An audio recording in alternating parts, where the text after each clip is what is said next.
भाजप नेते व माजी आमदार गोपालदास अग्रवाल परत आज स्वगृही परतत आहे आणि काँग्रेसमध्ये प्रवेश करत आहे। गोपालदासजी, असं काय कारण झालं जे तुम्ही भाजप सोडत आहे?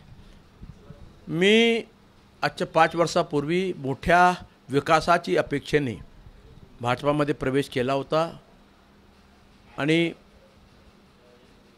इथल्या भाजपाच्या काही कार्यकर्त्यांच्या विरोधामुळे काँग्रेसला सोडून मी जेव्हा भाजपामध्ये गेलो तर त्या लोकांच्यामुळे आणि पूर्ण विपक्षी पार्ट्यांच्या सहकार्याने आपल्या गोंदिया विधानसभामध्ये भाजपाचे बागी आमदार निवडून आले आणि माझी सर्व विकासाची पूर्ण अपेक्षा पूर्ण फोल ठरली।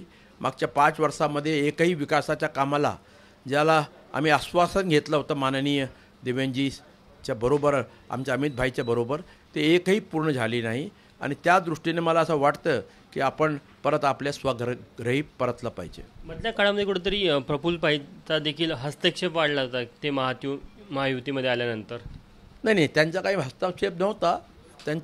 त्यांच्या महायुतीमध्ये जेव्हा आम्ही काम करत होतो त्यांचा पूर्ण आम्हाला पाठिंबा होता।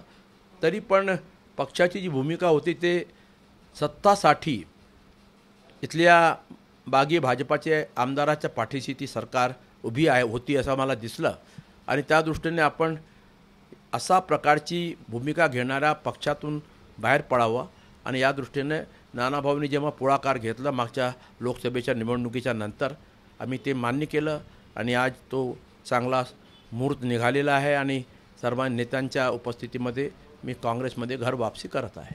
ज्या नेत्यांसोबत बोलून तुम्ही भाजपमध्ये गेले होते त्यांनी तुमची समजूत काढण्याचा प्रयत्न केला नाही का, किंवा त्यांनी तुम्हाला काही विनंती केली नाही की आपण मार्ग काढू? तारीख पे तारीख आणि आश्वासनावर आश्वासन देण्याचं काम त्यांनी केलं, पण कुठेही आम्हाला आमच्या मतदारसंघाच्या विकासासाठी आमच्या आश्वासनाची पूर्तता कुठेही झालेली नाही आणि त्या दृष्टीने मला असं वाटलं की हे लोक फक्त सत्तेसाठी ते आमच्या इथल्या आमदाराच्या पाठीशी आहे आणि आपण आपल्या घरी परतलं पाहिजे। कुठेतरी जे अपक्ष आमदार आहेत त्यांना भाजपकडनं तिकीट मिळेल, त्यामुळे तुम्हाला भाजपच्या चिन्हावर तिकीट मिळणार नाही म्हणून एक चर्चा अशी होती की तुम्ही काँग्रेसमध्ये नाही, मी अशी चर्चा असेल, पण वस्तुस्थिती हीच आहे की जे आपल्याला महायुतीचा मोठा गठबंधन दिसतो तसा वस्तुस्थिती नाही आणि त्या दृष्टीनं मला असं वाटलं की हा जो अपक्ष आमदार आहे शिंदे साहेबांकडून लढतो की BJPकडून लढतो काही स्पष्ट नाही आणि त्यांच्याबद्दल मी काही अधिकृतपणे सांगू शकत नाही।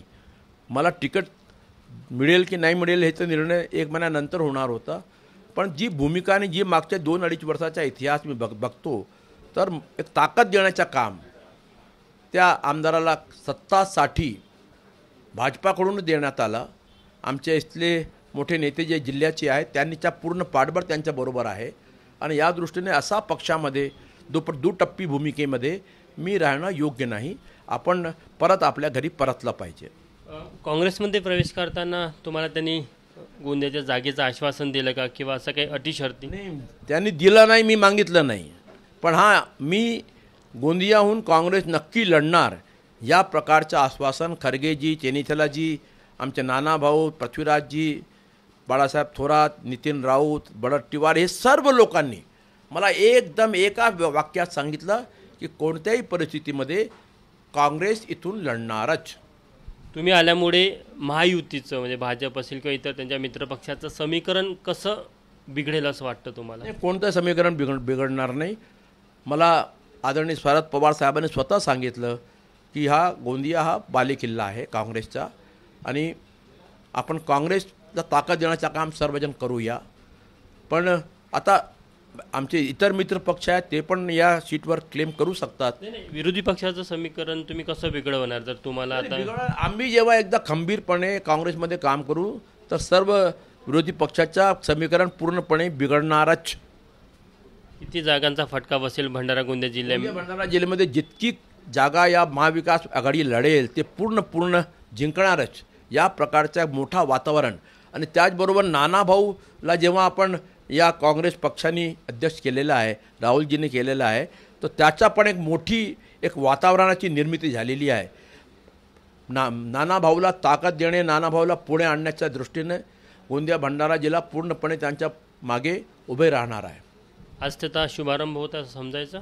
यस, त्याचा शुभारंभ म्हणजे मला जसं वाटतं की काँग्रेसच्या प्रचाराचा श्री गणेश आजच्या या महाराष्ट्राच्या शेवटच्या कोपऱ्यापासून आपण करत आहोत आणि एक मोठ्या उपस्थितीमध्ये माझ्या सर्व परिवारजनांच्या उपस्थितीमध्ये हा एक चांगला सोहळा आपण साजरा करत आहोत. आणि नक्की गोंदिया भंडारा जिल्ह्यामध्ये काँग्रेसमध्ये एक मोठी उभारी आणि मोठा विश्वास आपण उभी करू असाच या क्षणी मी भावना व्यक्त करतो. हे होते गोपालदास अग्रवाल. कॅमेरामॅन व्यंकटेश नायडूसह तुषार कोहळे, एबीपी माझा, गोंदिया. एबीपी माझा, उघडा डोळे बघा नीट.